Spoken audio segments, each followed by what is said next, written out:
What's going on, everyone? Welcome on into a mailbag edition of the Cleveland Browns Report. I'm answering questions that came in during our live show, which airs every Wednesday at 5 p.m. Eastern. Before we start, make sure you like the video if you haven't already. Our first question coming in from Jake Heat. Tradable commodities, PD. Greg Newsome, Wyatt Teller, Jerome Ford. Jerome Ford, you're not getting anything but maybe someone pays for your vending machines. Wyatt Teller played well last year when he came back from the knee injury. I think there could be interest for him. Greg Newsome would have the biggest market because he's the youngest and he plays a valuable position like corner. The fact that there's been such little chatter around those two players makes me think the Browns are not looking to move on from any of their guys, if you will.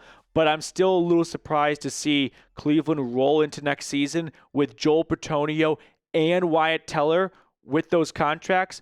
Although I think Jack Conklin reworking his deal might have made that possible. So I'd probably rank them in the order you have them in terms of likelihood and what you get in return. Newsome, then Teller, then Ford. Jake, thank you so much for your question. Cool guy. I know the Titans said they wouldn't pass on a generational player. So do you think that player could be Ashton Jeanty? What do you guys think? They did say that, and I don't think Jeanty would be the name I have in mind because there's running back going first overall. Is that a first? Maybe? When did Jim Brown go? I thought he was like third. But anywho, bad radio. I would think that would point to Abdul Carter. That's what my interpretation of that comment was. The tough thing is actions speak louder than words. And the actions of the Titans not going after any veteran quarterbacks, not even making an offer, it sounds like, to me screams they are planning to draft Cam Ward. So maybe they're going to justify it by saying, well, we think he's generational. No one else does. Cam Ward would not even be one of the first 4 quarterbacks taken in last year's draft. He'd go somewhere around Michael Penix and Bo Nix and J.J. McCarthy, like in that trio right there. 3 quarterbacks to go before him, so he can't be generational in my eyes. Cool guy. I like the idea, but I think you're barking up the wrong tree with Jeanty. Joshua, look at our running backs, receivers, and tight ends. Go with AC, Abdul Carter in the first, then offensive skill positions with their next 3 picks. Few picks. I agree, Josh. This is from a standpoint of what I would do and what I think the Browns are going to do. I think they're going to go Abdul Carter, but I'm like 51-49 right now. And then I love for them, this is a combo of what I would do and what I want them to do. What I think they're going to do and what I want them to do. Caleb Johnson out of Iowa in round number 2. And at that point, you can kind of go loose with best player available because you have so many other roster needs at this stage. But I like that idea a lot, Josh. Donovan Mitchell. Could you see the Browns trading for Travon Walker if he really is available? So I think what Donovan here is referencing is this, I wouldn't even call it a report, but Walter Football, you know Walter Football? They used to like kind of be at the top of like the mock draft kingdom back in the day. He came out and said that the Jags are interested in trading Walker more or less. And that's gained a little bit of traction. I'd be very hard-pressed to believe that to be true. He's coming off back-to-back 10-sack seasons. I know that for being the first overall pick, the expectations are very high. The only way I see this actually happening, though, is in terms of him just getting traded, period. You got a brand new kid GM in Jacksonville who might think he, like I was at this point too, and I'm sure I still am. When you get your first big job, when you graduate college, you think you know everything. And then you're at your job for a few years, and then some new, younger employees come aboard, and they think they know everything, and you're like, I sure hope I wasn't like that, when in reality, you probably were. So I would not be blown away if the young 34-year-old GM in Jacksonville is like, I know everything. I'm going to be the best GM. I'm going to flip Walker for some picks, and I'm going to get just as good of a defensive end, but reset the clock in that contract and avoid having to make a big payday in 2 years. You could probably find someone in the draft who can give you the production that Walker's getting and then add some extra draft capital on top of it with the trade.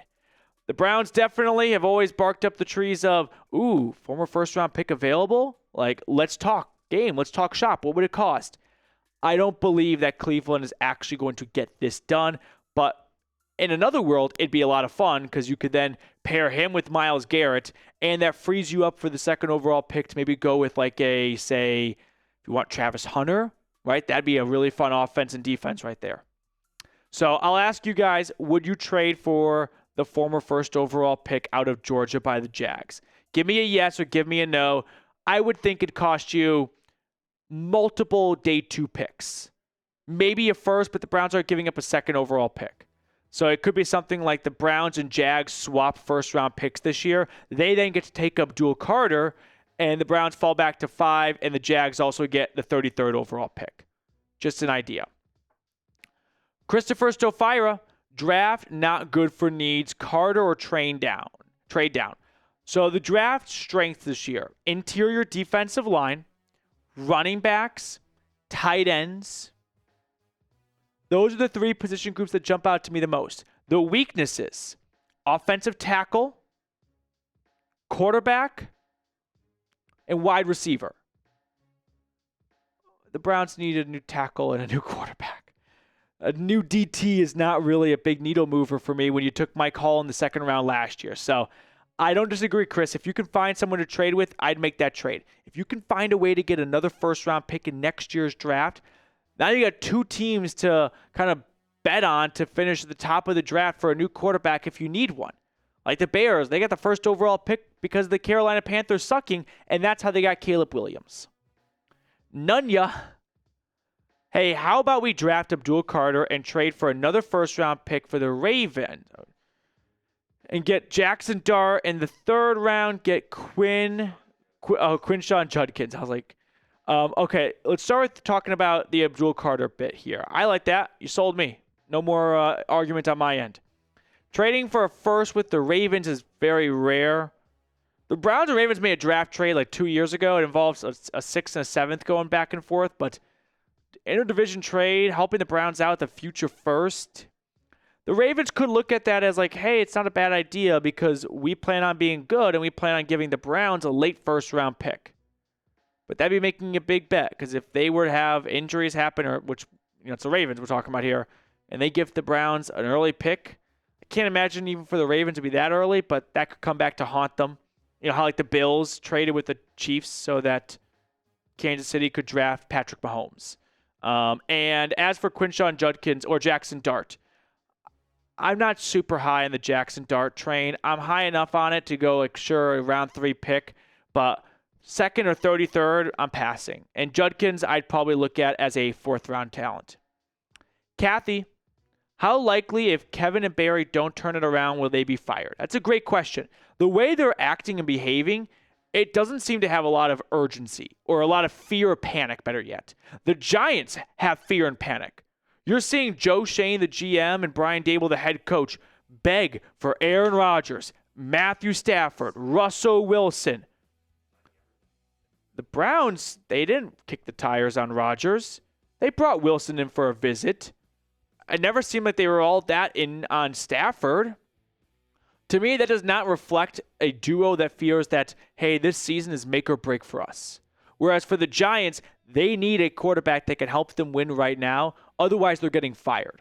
So I think that they are safer than we at least give them credit for, based on the way they have acted in their moves. And actions speak louder than words. If you were that nervous about your job, would you trade for Kenny Pickett? Before we look at the other questions, quick reminder, over at Fanatics, they're having a huge sale. They got things like this Brownie the Elf hat, 70% off, plus some other merch and gear as well. So go to chatsports.com/CLE hat. I put that link in the comments and description of today's video. So if you want to get some more Browns gear in your wardrobe without breaking the bank, check it out, chatsports.com/CLE hat. Poop, Scoop, and Boogie. Let's not play with crazy what-ifs. Cleveland is taking a quarterback at number 2. Yeah, but you're saying that's crazy. I don't think that's crazy. I think the crazy what-if would be like Ashton Jeanty at number 2. To just completely disregard the possibility that the Browns, under Andrew Berry, take the best player available in Abdul Carter, that seems more likely than not, if anything. Joshua. Hey, Petey, I have been looking into Shedeur quite a bit. How successful do you think he will be in Stefanski's offense? Josh, great question. I do think there are some traits of Shedeur's game that would really come out well in Stefanski's offense, right?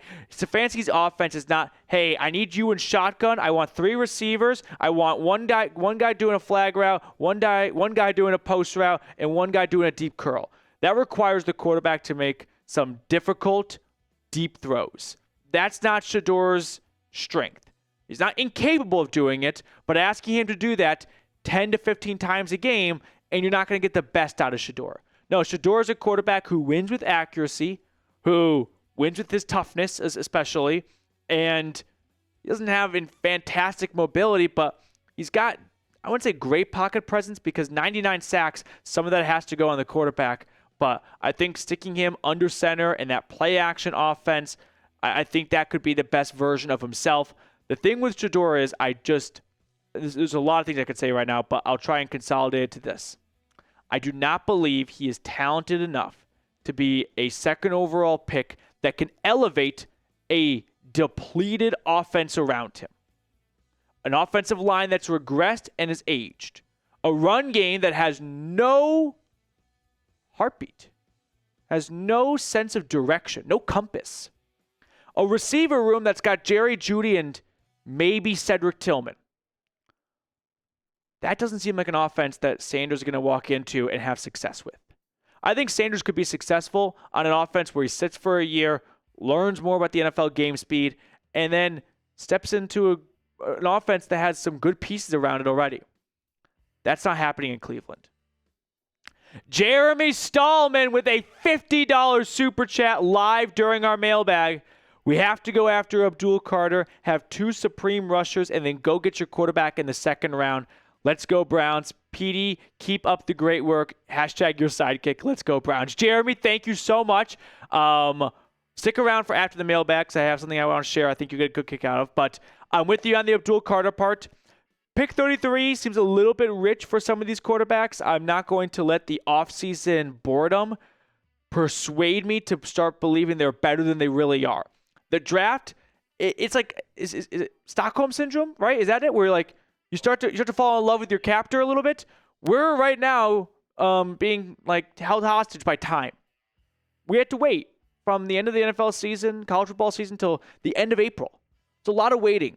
And during that time, during that boredom, we start to fantasize. We start to create new storylines and narratives to keep things fresh. I am not going to lose sight of what the national consensus was in December and January. It's not a good quarterback class. Jeremy, thank you so much for your super chat, though, and look forward to hopefully the Browns taking Abdul Carter as well. Lando Ryder, how about trading number 2 to the Pats for number 4 and Joe Milton? Pats get Travis Hunter, Abdul Carter for sure, and we draft Jeanty. You're putting too much value in Joe Milton, okay? Joe Milton is not worth the difference of falling back 2 spots. Let's say you called that a 3rd overall pick. Because when the Bears jumped up from 3 to 2 to take Mitch Trubisky, they gave up a 3rd round pick. Joe Milton's not going for a 3rd. So if you're making that deal, I want New England's 3rd round pick. And then you can toss in Joe Milton like he's David goddamn Putney. So I like Jeanty, and I don't think you should start after a 3-win season by attacking the running back position first. And I say that from a historical standpoint. Saquon Barkley, great running back. Giants picking 2nd overall should have addressed some bigger needs that help you win quicker than a running back. Leonard Fournette, top 5 pick by the Jags. How'd that work out? Christian McCaffrey, top 10 pick by the Panthers. Those are running backs that have been better on their 2nd team than their 1st team. I fear the same could repeat with Jeanty. Right now, the exception to that logic or that historical thought is Bijan Robinson. Atlanta still has had 2 straight losing years with Bijan, so maybe it's not even an exception. Lando, thank you so much for your question. Slow but sure, the $50 super chat as well. Sup, Dog Pound PD, have a great day. You too, Slow but sure. Ken G, spring is in the air, the draft around the corner. Let's go Browns. If you're still watching, drop a CLE in the comment section for me for Ken G as well.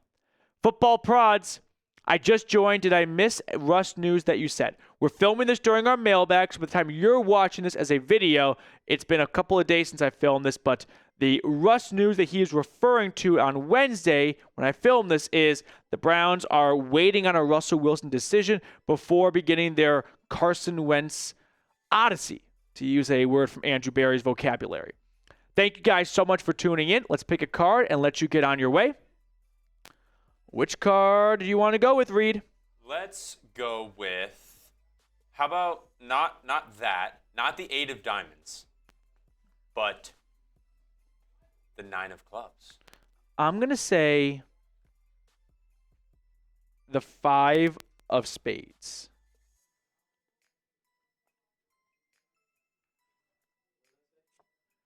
9 of something. Doesn't matter. It's 3 of diamonds. 3 of diamonds. All right. That's going to do it for us on today's episode. Thank you all so much for tuning in. Enjoy the rest of your day, and I'll catch up with everyone later.